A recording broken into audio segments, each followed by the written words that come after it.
नमस्कार प्रिय छात्रों, मैं Ajay Singh orator group online classes में आपका स्वागत करता हूं। प्रिय बच्चों, आज का हमारा शीर्षक है कवयित्री महादेवी वर्मा जी द्वारा रचित काव्य संग्रह सांध्य गीत से अवतरित गीत प्रथम का। प्रिय बच्चों, आपकी पाठ्य पुस्तक में गीत को 3 शीर्षकों में विभाजित किया गया है, जिसमें से मैं आज गीत प्रथम की व्याख्या आप लोगों को बताने जा रहा हूं, जो कि सांध्य गीत से अवतरित है। ठीक है बच्चों, देखते हैं गीत प्रथम। चिर सजग आँखें उनींदी आज कैसा व्यस्त बाना, जाग तुझको दूर जाना। प्रस्तुत काव्यांश में कवयित्री महादेवी वर्मा जी प्राणी मात्र या जीव आत्मा को संबोधित करते हुए उसके लक्ष्य में आने वाली मुसीबतों को दूर करके किस प्रकार से लक्ष्य को प्राप्त करना है, इसी पर प्रकाश डाल रही हैं। तो देखिए बच्चों, क्या कह रही है महादेवी वर्मा जी कि चिर सजग आँखें उनींदी आज कैसा व्यस्त बाना। तो महादेवी वर्मा जी कहती है कि हे प्राणी मात्र, हे प्राणी, हे जीवात्मा, निरंतर जागरूक रहने वाली तुम्हारी आँखें उनींदी आज कैसा व्यस्त बाना, आज वो आलस्य से भरी हुई क्यों दिखाई दे रही हैं। कैसा व्यस्त बाना, बाना मतलब वेशभूषा, और तुम्हारी वेशभूषा आज इतनी अव्यवस्थित क्यों है।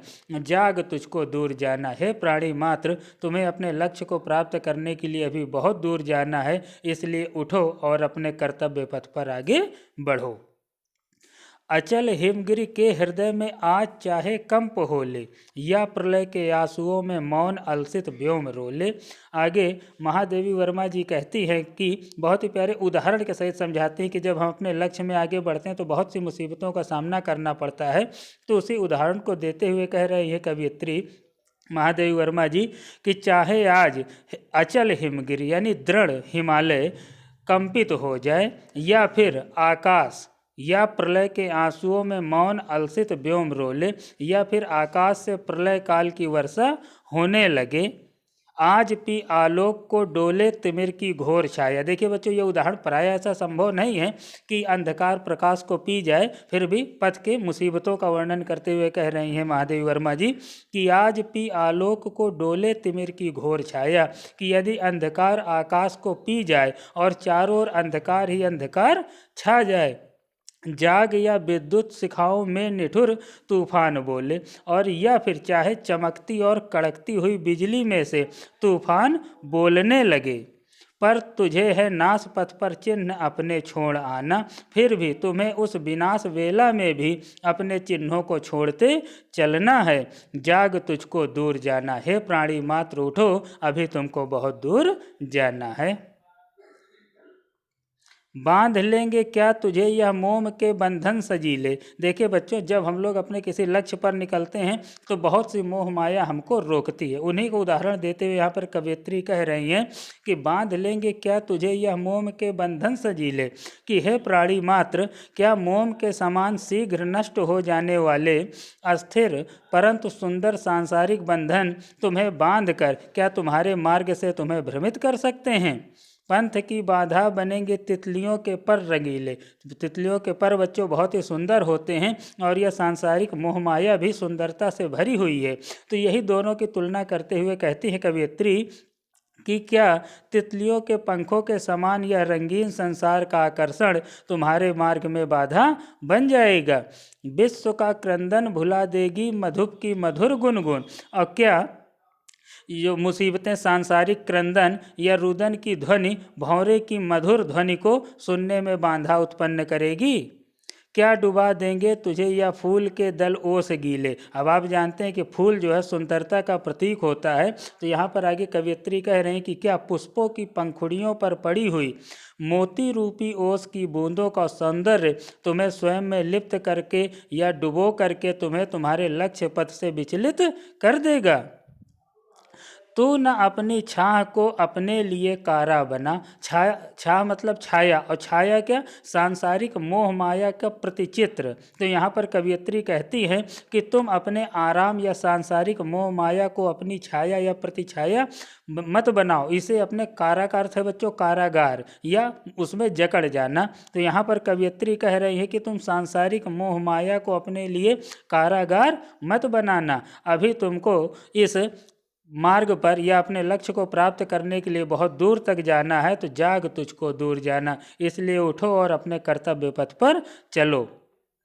आगे देखते हैं बच्चों, वज्र का उर एक छोटे अस्त्र कण में धो गलाया, दे किसे जीवन सुधा दो घूट मदिरा मांग लाया। फिर देखिए बच्चों, अभी उदाहरण देते हुए ही कह रही हैं कि हे प्राणी मात्र, तेरा हृदय जो वज्र के समान कठोर है, दृढ़ निश्चयी है, छोटे अश्रुकण में धो गलाया। क्या सांसारिक मोह माया में पड़ करके यह अपने प्रियजनों के जरा से रोने भर से पिघल गया?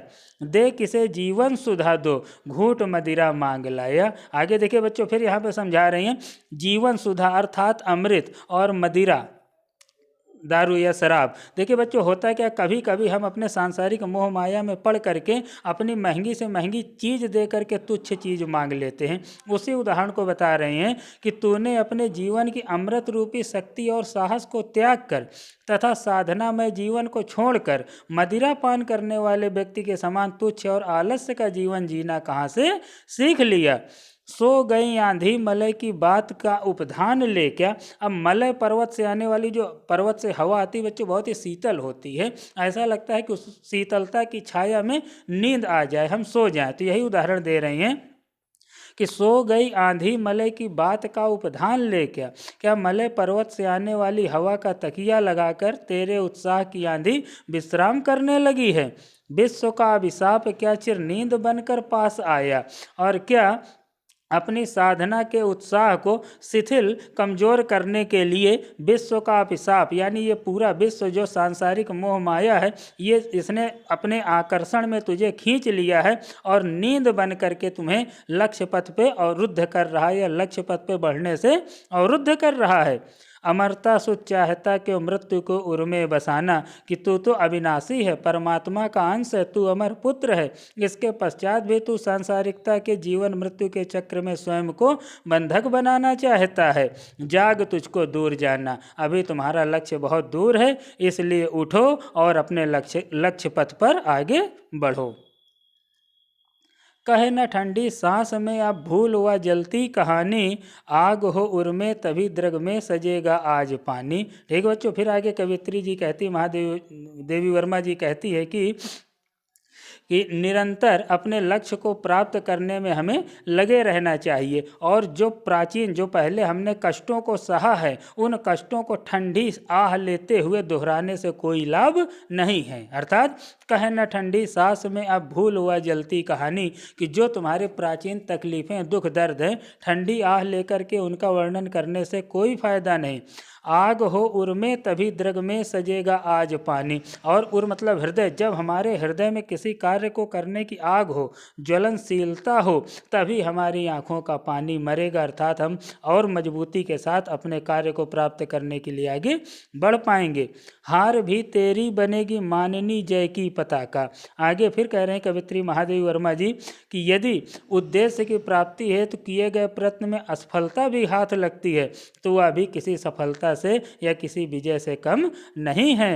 राख क्षणिक पतंग की है अमर दीपक की निशानी। जैसे कि आगे महादेवी वर्मा जी कह रही हैं कि पतंगा अपने उद्देश्य के लिए दीपक पर जलकर राख के समान हो जाता है, फिर भी उसकी राख दीपक की लौ से मिल करके अमर हो जाती है तुझे अंगार सैया पर मृदुल कलियां बिछाना। अंगार सैया का अर्थ है कि कांटों से भरा बिस्तर या आग से भरा हुआ बिस्तर, अर्थात जब हम अपने लक्ष्य पथ पर चलेंगे तो बहुत सी परेशानियां आएंगी, लेकिन उन परेशानियों को भी हमको साधारण सा ही प्रतीत करना है। हमें यह अनुभव करना है कि ये मुसीबतें कुछ भी नहीं हैं, क्योंकि हमें अपने लक्ष्य को प्राप्त करना है। इसलिए हमें अपने उस लक्ष्य पथ पर जितनी मुसीबतें आती हैं उनको पुष्प कलियों के समान मधुर और सुंदर बना देना है।